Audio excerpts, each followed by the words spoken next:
ये जो वीडियो है ना, ये मैं बना रहा हूँ जन्नत मिर्ज़ा का जो वालिद है उसके लिए। अंकल आप पुलिस में एसपी हैं माशाल्लाह, आप सीएसएस करके ही आप आए होंगे इस पोजीशन पर। आपकी बेटी से हालिया जो गलती हुई है मैं उस पर बात नहीं कर रहा, ज़ाहिर है वो तो अनइंटेंशनली उससे हो गया।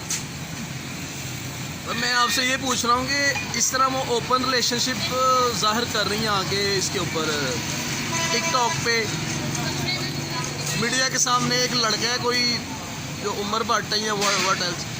तो यार क्या आप एक बाप जो है वो ये बर्दाश्त कर सकता है कि उसकी बेटी ओपन फोरम पे आके इस तरह रिलेशनशिप के बारे में कन्फेस करे? तो आपका एक रैंक है जिसकी हर कोई रिस्पेक्ट करता है, तो आप काइंडली थोड़ा सा अपनी बेटियों को कंट्रोल करें। तो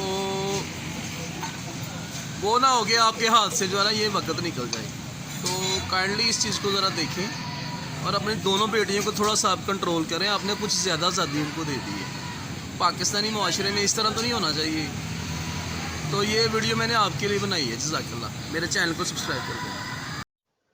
Please do subscribe my channel and press the bell icon.